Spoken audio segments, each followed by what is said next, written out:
But in the meantime, let's bring into the conversation my friend and colleague, Austin Westfall. He joins me in the Live Now newsroom with a little bit of a preview of what you will be discussing. And I'm going to preempt you here. I'm going to remind our viewers, Austin, the sun is now coming up there in the Middle East, and we know what transpired in Israel today at the hands of Iran. This was a key focal point in the debate right off the top, was it not, Austin?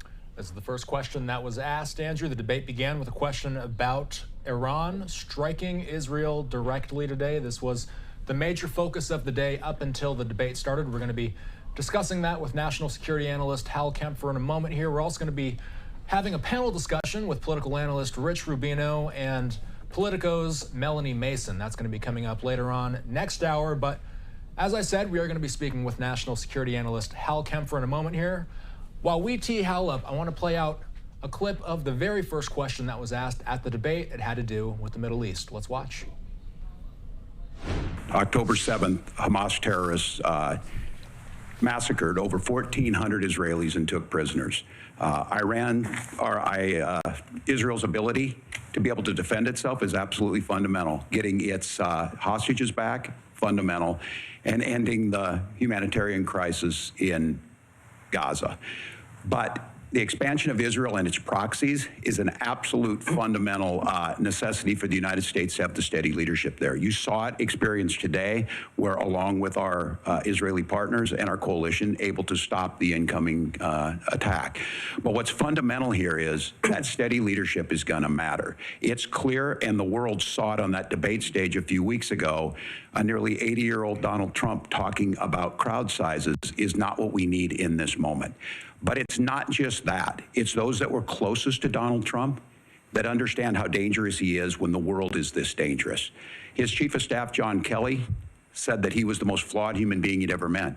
And both of his secretaries of defense and his national security advisors said he should be nowhere near the White House.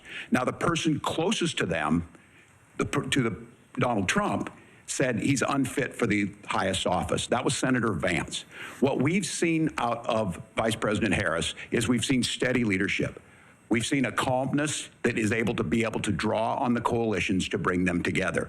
Understanding that our allies matter. When our allies see Donald Trump turn towards Vladimir Putin, turn towards North Korea, when we start to see that type of fickleness around holding the coalitions together, we will stay committed. And as the Vice President said today we will protect our forces and our allied forces, and there will be consequences. Now, to answer this particular question, we have to remember that as much as Governor Walz just accused Donald Trump of being an agent of chaos, Donald Trump actually delivered stability in the world, and he did it by establishing effective deterrence. People were afraid of stepping out of line. Iran, which launched this attack, has received over $100 billion in unfrozen assets thanks to the Kamala Harris administration. What do they use that money for? They use it to buy weapons that they're now launching against our allies, and God forbid, potentially launching against the United States as well. Donald Trump recognized that for people to fear the United States, you needed peace through strength. They needed to recognize that if they got out of line, the United States global leadership would put stability and peace back in the world. Now, you asked about a preemptive strike, Margaret, and I want to answer the question. Look, it is up to Israel what they think they need to do to keep their country safe, and we should support our allies wherever they are when they're fighting the bad guys. I think that's the right approach to take with the Israel question.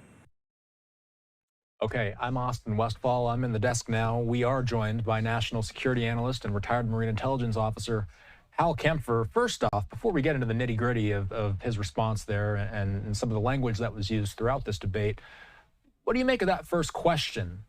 Preemptive strike. Does that make sense to you?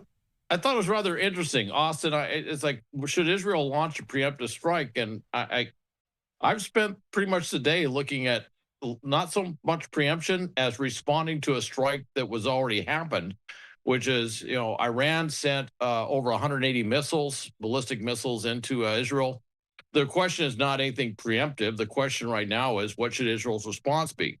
Now, with that said, there is a question about preemptive strikes. Israel uses preemptive strikes as a policy tool. They've done it for a very long time. You can go back to the 67 war.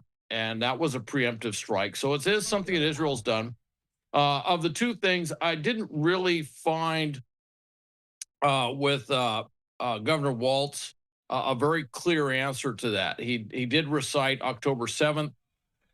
He talked about some of the issues there a little bit. You know, he's on a debate stage, 70 million viewers, a lot of pressure. So he did kind of, mistake Israel and Iran in some of his answers. So I'm not going to. He said that, that he referred to as Israel's proxies, I believe. Yeah, I'm not going to gig him on that. I'm just to say, hey, look, it's a first question, big debate. You're allowed to make you're allowed to misspeak, and certainly misspeaking was an issue that came up numerous times in the debate. So I won't get into that so much. But what I will say is I thought that when it went over to Senator Vance, and he kind of fell back on Israel's right to self-defense, I thought it was a little bit clearer. Although he didn't, obviously neither of them. If you listen to it, they spent a lot of time talking about a lot of things that were separate from that question. And certainly Senator Vance used most of that time slot to actually talk about his background and what he did. One thing I will say though is that if you've served over in Iraq or served over in the Persian Gulf area, you don't confuse Israel and Iraq. That's very clear. And I was not surprised that he didn't confuse them at all, because that was certainly an issue. When he was over there, that was a big issue, was dealing with Iranian threats, Iranian proxies. So he'd be very well aware of that. Although, I'm not going to gig Governor Walz on that. He just, he was trying to answer the question. And I was glad that he went back and talked about October 7th, because that's where this thing really began.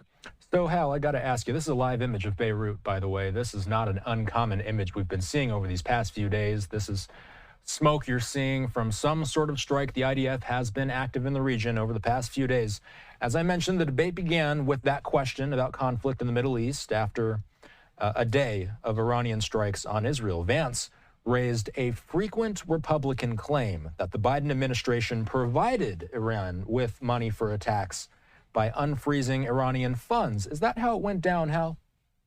It's a simplified explanation of what happened. There's a couple of things. There's about $16 billion that are clearly delineated. The most of that, the $10 billion, was that there was a basically frozen funds that Iraq could use to buy electricity generated in Iran. And so that was something that was allowed to happen. Now, I don't know if on the debate stage that got transposed to being, with an extra decimal point or something. But what I will say is with that, and I'm going to have to go back and see if there's something else that they came up to get that $100 billion number. During the Obama administration, when they had an agreement in place, there was about $150 billion that went to Iran.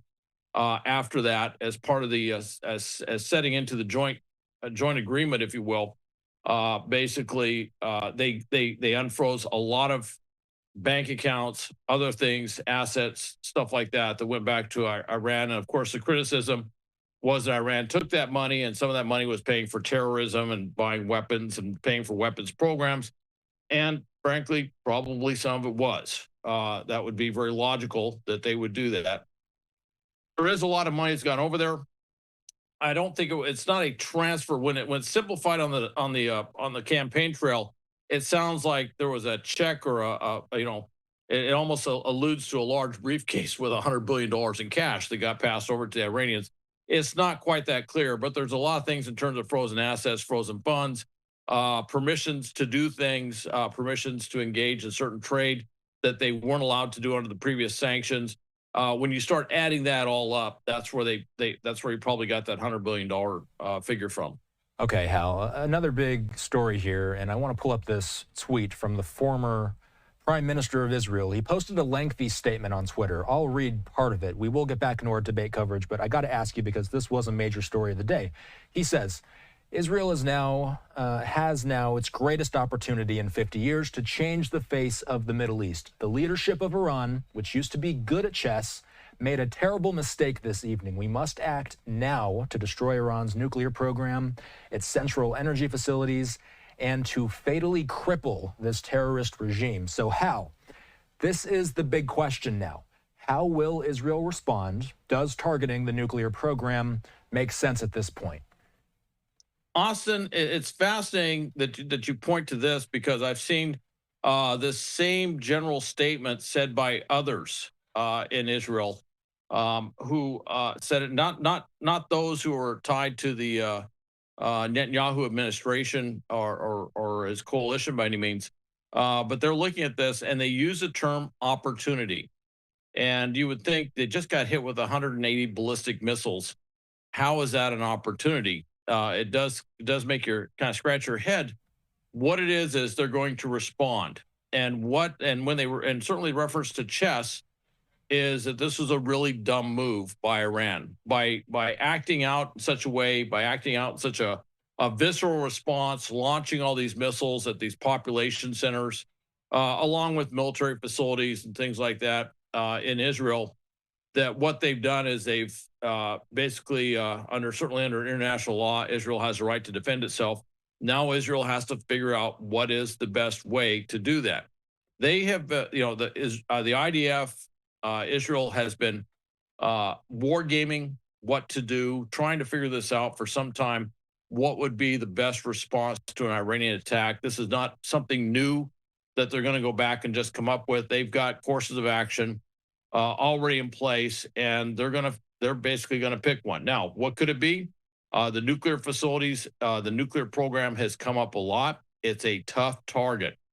It's buried deep. It's very difficult to get to. The Iranians know that's a tough target. They also have ballistic missiles that are down in tunnels. They have a very extensive tunnel capability. They helped Hezbollah with its tunneling capability. And Hezbollah helped Hamas with their tunneling capability. So building stuff underground is something that you find is established tradecraft. That's another way of saying it's tough to attack from the air. So they're going to try and figure this out. I would not rule out a very ambitious raid involving boots on the ground. They just did that up in Syria. Special operations force went in there and took out a facility that builds ballistic missiles in Syria. So there's a lot of things out there, but they mentioned energy facilities. And of course, you just saw that in Yemen, they attacked the port and took out a lot of the infrastructure around the port, where they would receive, where they'd be able to move sorts of things that keeps the regime going. So they're going to be looking at that. And of course, they'll also be looking at potential leadership targets. They could also look at centers of government. There's a lot of targets that they're looking at, and in that regard, it is an opportunity. I got to ask you, Hal, because Iran launched another direct attack back in April, but few of its projectiles back then reached their targets. Many were shot down by a U.S.-led coalition, while others apparently failed at launch or crashed in flight back in April. So that would make this Iran's second ineffective direct attack on Israel. How did this scenario play out last time? How did Israel respond last time, yet avoid a bigger escalation in the process? How'd they get that done? They did a very limited response. If you recall, they did a very limited response. They did a bombing attack, but it was at one of the most secure facilities in Iran. It was tied to the nuclear. It was adjacent to the nuclear program, a facility that Iran should have felt confident that Israel could never get to, that they could never touch. And they did it in such a way that the Iranians were very concerned, as they should have been, which is, how did they do it? How can they get here? Now that was rather restrained a response, but it was a restrained response that was meant to make a big statement to Iran as to how vulnerable they are. Now Iran has done this. Now I heard some of the foreign media today referring to this as an unprecedented attack. Well, as you just referenced, it's quite precedented. They did something even bigger back in April. But I would be surprised if Israel is going to be as restrained this time. I think the chance for a nuanced statement was last April. This one, they're going to make it absolutely clear what's going on. And I think they're going to look at causing some serious damage to the Iranian regime. particularly something. I would not be surprised if they put some focus on the Revolutionary Guard Corps, because my understanding is most of the missiles were Revolutionary Guard Corps missiles, if not all of them. And I'll return to this live image. I'll just remind the viewers who may just be tuning in that these are live images of Beirut, where we've been seeing IDF forces carrying out airstrikes for the past 2 or 3 days now. And these military operations, they are happening in real time. It is the early morning hours in the Middle East. We are going to ask about the U.S.'s role in what happened today, Hal. My understanding is that the U.S. helped defend against some of these missiles. What exact role did the U.S. play in what happened today? Well, the U.S. role was in intercepting ballistic missiles coming to Israel. We have naval combatants that are in the Mediterranean, naval combatants in the Persian Gulf, and that was their role, was to intercept these ballistic missiles to provide an additional layer of air defense beyond the Iron Dome that that Israel has to try and interdict these missiles. And in that regard, my understanding is that the U.S. Navy was very effective in stopping a number of missiles. Although, as we saw, they didn't stop all of them. I mean, a lot of missiles got in, but that's what the Iron Dome is for. But the Navy did provide a defensive role to stop this Iranian attack on Israel. And so that's a big part of what they do. I should mention, though, that this coincides with the announcement of more troops going over there. And I have no doubt that there will be more air defense capabilities that are going into the region. Along with that is right now, if I was sitting in Al-Assad Air Base in Iraq, I would be very concerned about how things are going. And I imagine we're going to be bolstering up our force protection capabilities, not just in Iraq, but throughout the entire region. We're looking at footage from earlier today when this strike was actually taking place, some of those missiles being intercepted, some of them appearing to make contact with the ground. Of course, we understand now that no Israelis died as a result. I think we heard of one Palestinian casualty in Jericho, which is a community in the West Bank. Is it possible, Hal, that Iran learned anything about the Iron Dome from this attack and the attack in April? I would have thought so, but I guess they didn't learn that much, because they did the same thing again, and they didn't have a whole lot of success. Although I will say that, when you interdict a ballistic missile coming in with a large warhead, you can knock it off course. Doesn't necessarily mean that missile's not going to land someplace. And so, whereas the missiles clearly did not go where they were intended to go, there were a lot of large explosions, detonations on the ground. I saw a video today of a pretty large crater right next to a major highway where vehicles have been traveling back and forth. It was very fortunate that no one was killed. With this many missiles coming over, even if you knock them off course, they can still land on something and cause casualties. We learned that in Desert Storm, where one of our Patriot systems took a Iraqi Scud missile, knocked it off course, and all it did was it knocked it off course of where it was going, and it landed on one of the barracks where we had U.S. Army troops and caused a tremendous amount of casualties. So you did see detonations. That was no illusion. Those were warheads going off and they hit the ground. Fortunately, and certainly Israel had been prepared for this for some time, they told everybody get in the shelters. And I think that sort of anticipatory response, if you will, probably saved lives and prevented casualties. Al, we'll leave it at that for now. We're going to be continuing on with our debate coverage. Thanks for joining us. Have a good rest of your night.